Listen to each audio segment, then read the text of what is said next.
Ayaw naman kayo sa inyong kapwa Pilipino. Wala nga kayong isang proof na confidential funds yan.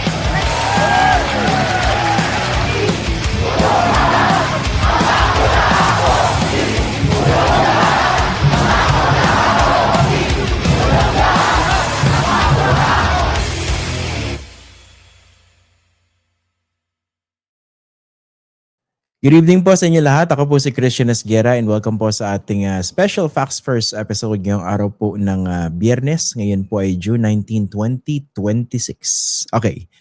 Pag-usapan po natin yung pagsisimula ng pre-trial para po dito sa impeachment trial ni Vice President Sara Duterte dyan po sa Senado.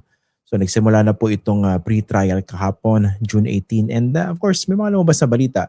Ang discussions kasi po rito ay mainly focus sa mga procedures, no? Yung mga stipulation of facts, etc. etc.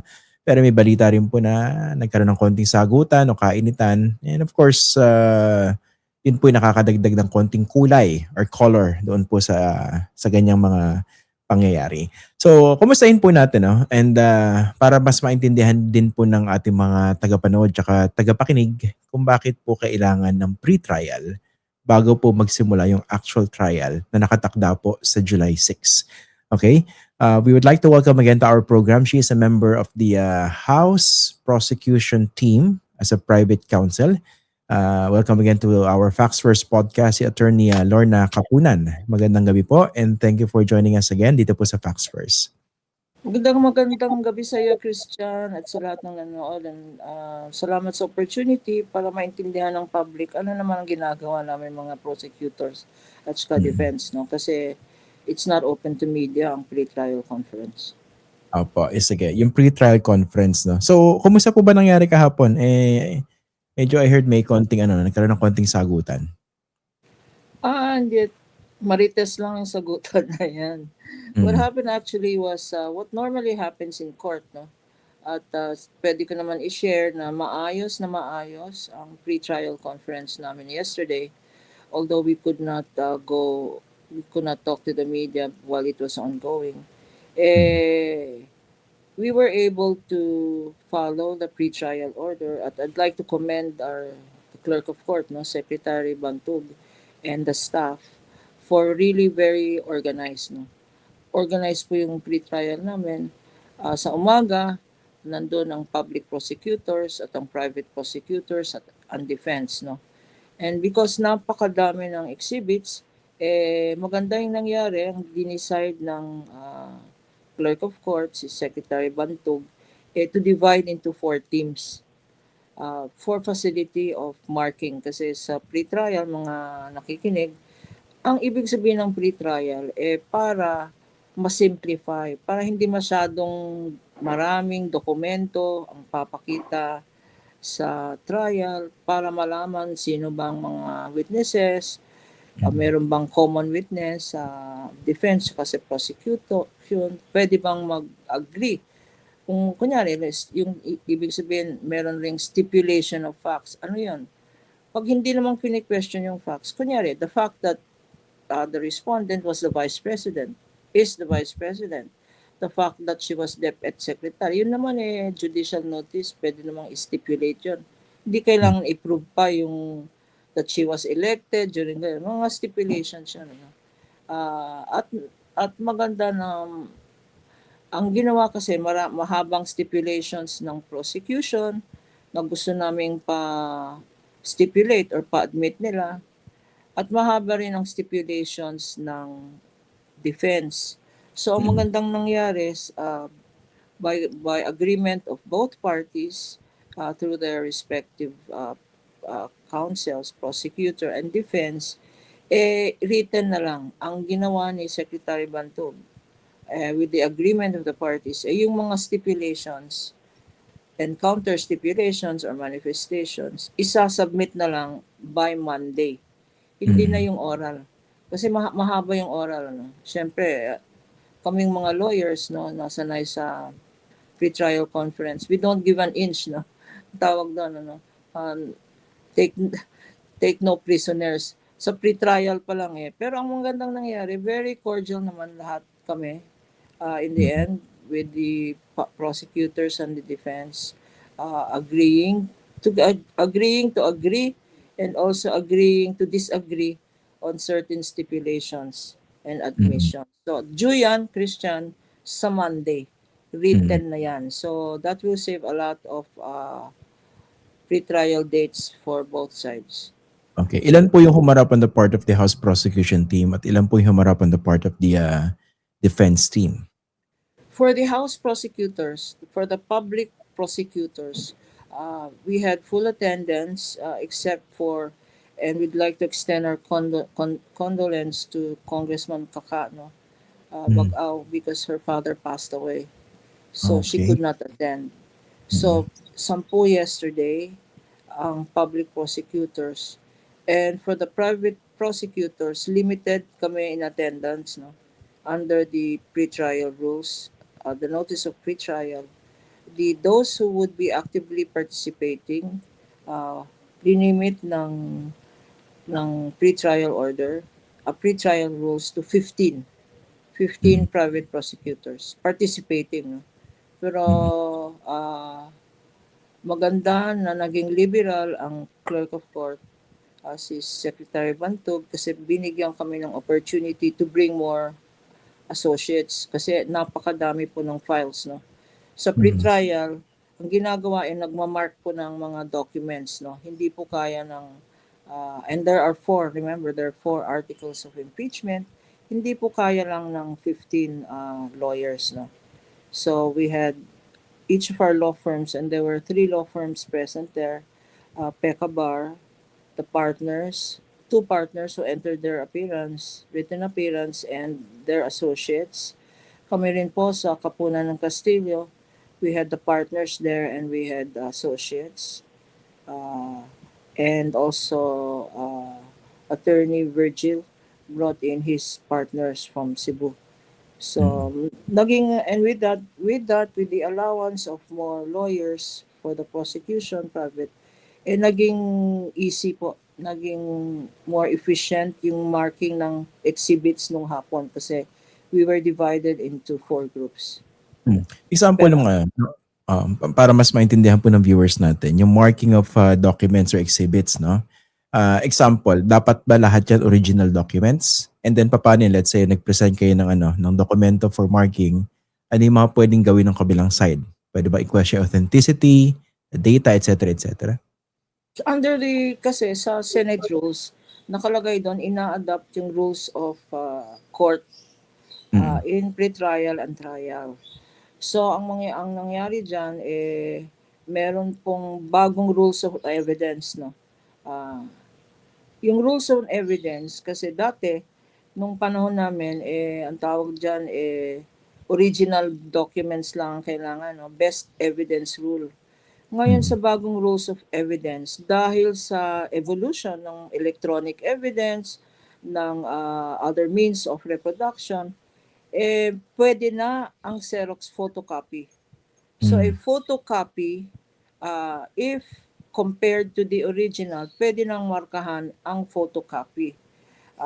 Digital evidence, pwede na ring markahan yung USB, provided na may opportunity the other side to verify yung authenticity. So ngayon, wala na yung kailangan lahat original.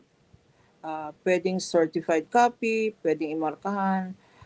Ang purpose ng pre-trial is para mapaikli yung pagpresenta ng evidence sa court. No? Normally, sa court yan, I will show you the original. Please compare if it's a faithful reproduction of the original, this photocopy. Or sabihin nila, I will play this video. Please, Ngayon, pwede nang gawin yan. Gagawin po namin yan sa pre-trial. Doon na lang mag-uusap ang prosecution at ang defense, magko-compare. No? Although ang maganda dito, Christian, maraming common exhibits, marami ng common witnesses.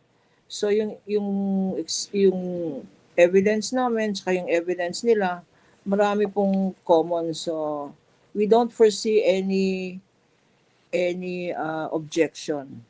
Kagaya ng sa one example is yung alam nating lahat, na nakita nating lahat, yung video evidence of the of the of the Vice President, no? Yung mga videos niya, public knowledge naman yan, hindi naman kailangan mag-object, no? I-certify lang yung authenticity. So, Kasi buti na, lahat po to, most of these exhibits have been seen by the public sa House Committee on Justice. So there will be no major surprises. okay, buti na banggit yung video. Yun po yung susunod na tutumbukin ko po. Ano? So, hindi na dapat magkaroon ng malaking debate kung that video was authentic or that existed or those words were said. Yes, because yung the videos have been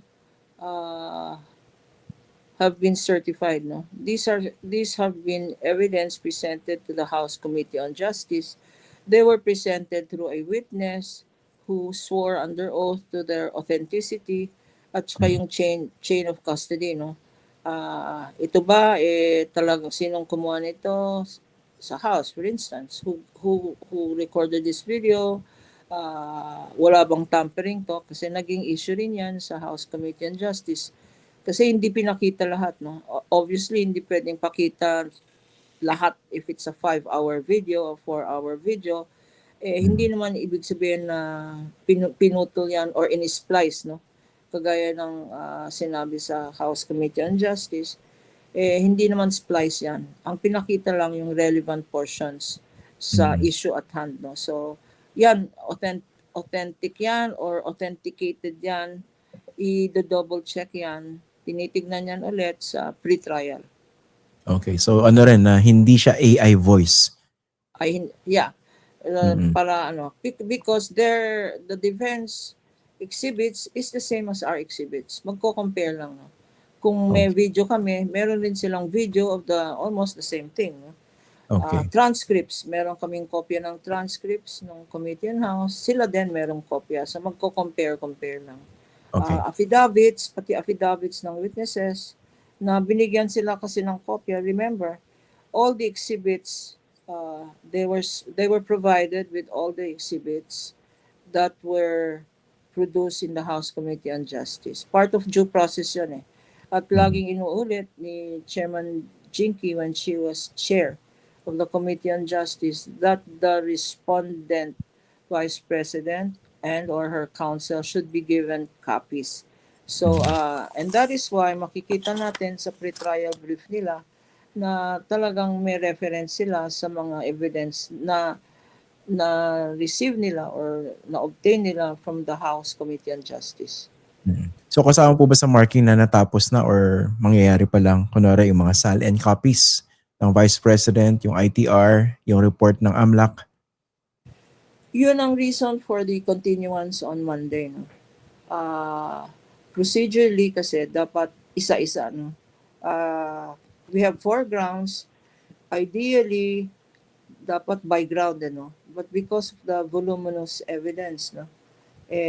Maganda ang procedure na pinag-agreean ng parties to divide us all into 4 groups. 4 articles yan, eh. Unang article is the confidential funds, tapos unexplained wealth, tapos bribery, tsaka grave threats. Yun ang 4 articles of impeachment. So 4 teams kami yesterday. Natapos na yung procedurally, natapos na yung marking, submarking, comparison, at na-record na yung defense witness, yung defense evidence at prosecution evidence. Tapos na po yung 2 grounds. Yung ground ng grave threats at saka yung ground ng bribery. Ang naiwanan yung pagmark ng evidence sa unexplained wealth and confidential funds. Dito sa witnesses po, no, you mentioned merong kayong common witnesses. Can you give us an idea? Lalo doon sa mga hindi nakasubaybay doon sa House impeachment hearings sa Committee on Justice. Kasi may mga pinresenta na po mga witnesses and evidence po doon, di ba? Well, upon comparison, no, ang ginawa namin as private prosecutors, we compared our pre-trial brief with their pre-trial brief at naka-identify kami ng at least 25 common witnesses, no? Okay. Or witnesses, merong named kasi, merong unnamed, no? May mga named witnesses, which is wala namang surprise dyan. Yung nag-identify, yung sinabina ng House for the SAL and records, yung sinabina ng House for the SEC records, for the syempre yung NBI investigation conducted. Those are common witnesses, no? So we will have common witnesses from the Anti-Money Laundering Council, a common witness from the Office of the Ombudsman, a common witness from the Office of Securities and Exchange Commission, a common witness from the Philippine Statistics Authority, no? Yung nag-identify ng mga are they alive or not na recipients ng mga confidential funds. We have experts from the NBI who they will subpoena, who have been subpoenaed by the House, no? Committee on Justice on the examination of signatures. So yun ang mga common exhibits. As to sino yung mga additional nila, wala po kami po doon sa stage na yan. Ano? After we go through the documentary exhibits marking, siguro i-convene kami ulit to list down the witnesses on both sides. No? Yung additional witnesses aside from the common witnesses. Pero pag nailista na po lahat ito, bawal na kayo mag-present ng ano? Or No, pwede meron tinatawag sa pre-trial notice at ilalabas rin to sa pre-trial order. Ang nakalagay doon is, if you have a reservation, kung meron kayong mga documents or mga witnesses na hindi nyo pwedeng i-reveal at the moment because it at the moment is not available, no? Or due to security purposes, hindi pwedeng i-name yung mga witnesses, pwede naman i-reserve. You can make a general reservation, but even if you don't name the person or the document, kailangan may purpose. Kasi kundi, there will be surprise on both sides, no? And dapat i-reveal yan, procedurally, if we were to follow the rules of court, dapat i-reveal yan at least 3 days before the actual presentation para walang surprise, para makaprepare ang isang side for cross-examination of that witness. So, yun, sa tanong mo, pwede mag-reserve for valid reasons. Either it is a government document from a government agency that we're not in possession of on both sides, no? Or a witness that we don't know whether papayag, whether hostile, or yung mga ganyan. Or for instance, yung mahiwagang BIR box, no? Kasi if we are to follow precedents, ang sabi ng former BIR commissioner, no, si Commissioner Inares, when this became an issue in the impeachment court, kailangan daw ng consent ng Office of the President. No? We're still looking at the procedure. Of course, everything will depend on evidence or admissibility of evidence. Nasa impeachment court yan. Opo. Paano kung yung Vice President, let's say mag-decide na gusto niya mismong humarap sa kanya mismong trial to take the stand? We welcome the idea because I think the people should hear it from the Vice President herself, no? Because the proper forum for evidence is not social media. The proper forum for fighting your innocence or for proving the guilt.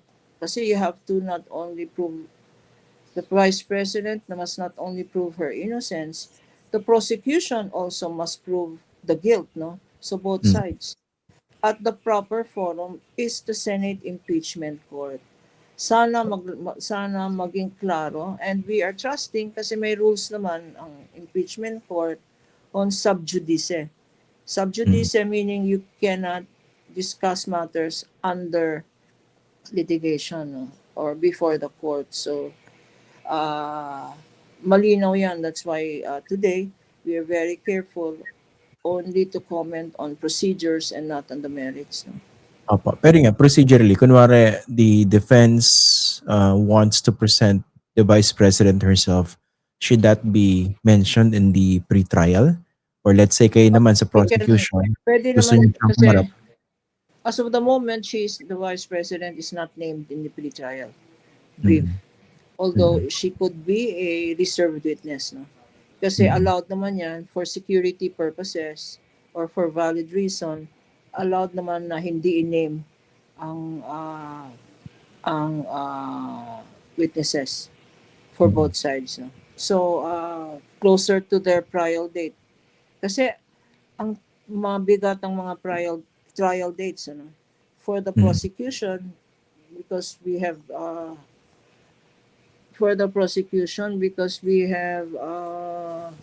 we need 514 trial dates. No? 514 trial dates? Yes po. Hindi po. Wait a minute. We have trial dates. We have 62 witnesses. Okay. So we need 62 trial dates. Kasi, Kung ang ifa-follow yung rules of court, sa rules of court nakalagay one witness, one trial date. Ibig sabihin, isang witness may direct examination. Ang prosecution, tatanungin. At ang defense may cross-examination. So, dapat matapos siya ng isang araw. Pero meron namang witnesses. Kunyari, witnesses who will just authenticate na these are certified copies of the transcript of stenographic notes. Kung may witness na ganyan at agreed upon naman ng prosecution, ng defense na hindi na nila i-question kasi common exhibit yan, mababawasan ang witnesses. Or a simple testimony of identifying a video, hindi naman kailangan ng one whole day. So, before the SONA, the trial will start on July 6. At binigyan kami ng 3 trial dates every week lang. Ano? I guess because we understand that they have to, the Senate also has to be mindful of their legislative mandate, no, which is to legislate. So, ang dates po namin for trial is 2 p.m. every Monday, Tuesday, and Wednesday, starting July 6, up to July 22, which is 9 days. Afterwards, may recess po for the SONA, which is the 27th. So, magre-resume on July 28 onwards. Papalitan ang oras, no? Instead of Monday, Tuesday, and Wednesday, 2 p.m., after the SONA, magiging Tuesday, Wednesday, and Thursday, 3 p.m. onwards. okay. Tapos, ano yan? Depende sa dami ng mga ipipresenta? Or meron po bang fixed date na yan? Depende po sa dami, no? Sana matapos na because ang anticipation namin, if we have 62 trial dates, ang sinabi po ng Chairman Jinky, who is our lead public prosecutor, we will need until September. September this year. Ano po sabi ng defense? Wala po kaming naririnig muna sa defense, no? On how many trial dates they will need. Oo, kasi I think on the part of the Senate, isisiksik din nila yan dahil papasok na po sa budget season after ng SONA. And madugo rin yung mga hearings. Oo, that is correct. But I think they probably have about, if I'm recalling right, I think mga 29 witnesses sila. I think. Around 29. If I recall right, because meron namang common witnesses on both sides. No? And if they're common witnesses, they don't need to present these common witnesses. Kasi meron naman silang opportunity to cross-examine. Kunyari, may witness na nag-appear. Meron ng opportunity for them to cross-examine that witness. They don't need to call that witness again because iba yung rules ng recall, no? Hindi Mm. naman pwedeng recall lahat ng witnesses nila, i-recalled witnesses. That's going to delay the process. Mm. So, I don't think ma-affect yung claim nila. Well, there should always be due process on both sides, no? I don't think it will reduce their ability to present evidence if the common witnesses can be cross-examined already at the time na presented ng prosecution. Mm. Yung Mary Grace Piatos, napag-usapan na po ba kung merong haharap na Mary Grace Piatos? Ay, hindi po napag-usapan yun, yung Mary Mm. Grace Piatos. Kasi yun po isa sa mga inaabangan din kung meron ba Mary Grace Piatos talaga. Baka reserve, hindi natin alam, baka reserved witness na. Mm.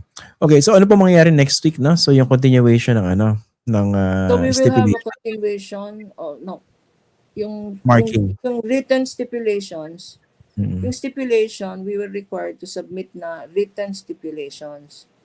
So hindi nahahaba yung we don't agree or we agree up to this point pero decide this other stipulation and we don't agree.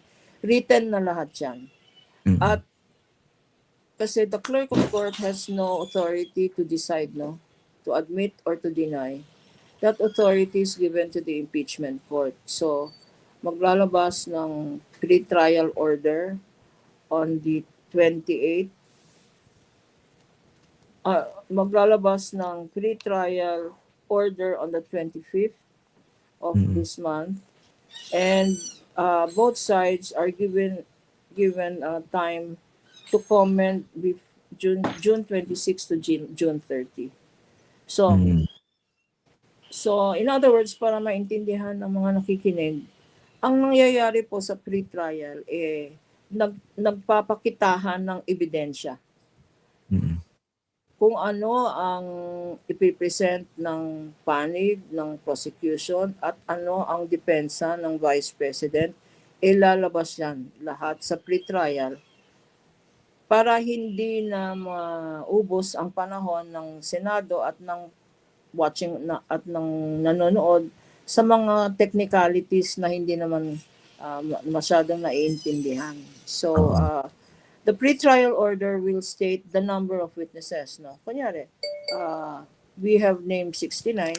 They have named the same number, maybe. Sasabihin probably ng pre-trial order, since common witnesses, pwede ba, tanggalin na natin to, gawin nyo na lang sa cross-examination. We don't know. No? We don't want to preempt the impeachment court. But in the interest of public information, I think both sides should be given the opportunity to be heard. No? Miski na may kahabaan ng trial dates, basta malinaw ang ebidensya para paglabas ng order of conviction or acquittal, hindi magtataka ang tao. Tama kasi gano'n naman ang evidence. So I think there should be although there should be prudence on both sides not to waste the time of the impeachment court, there should be also a recognition na there is due process. Pag sinasabi ng Vice President na due process on their side, ganun din ang side ng prosecution. Prosecution, which represents the people, no? And the issue of accountability should be given leeway. And we are wala na po yung issue na will we get a fair trial with what is happening in the Senate. Na-resolve na yan. So we are hoping and we are relying that this will be a fair and informed trial on this issue of accountability. Fair and informed trial. Okay, maraming salamat po Attorney Lorna Kapunan for joining us tonight dito po sa Facts First. Maraming salamat po sa pagpapaliwanag nito mga Thank procedure. you, Christian. Okay. Thank you, Maraming Christian, salamat. for the opportunity. Mabuhay ka. Gandang gabi po. Ayan po si Attorney Lorna Kapunan. Ayan, binigay niya na po yung ibang mga dates na expected po, no? 2 p.m. tsaka 3 p.m. 3 p.m. after ng SONA. Okay, anyway, Yan na po muna. No? Maraming salamat po for joining us tonight. And before we end, binabati po natin ang happy birthday ang aking dating professor sa journalism sa UST, si Professor Lito Solueta ng happy birthday today. Okay? Ako po si Christian Esguera. Magandang gabi po sa inyo lahat.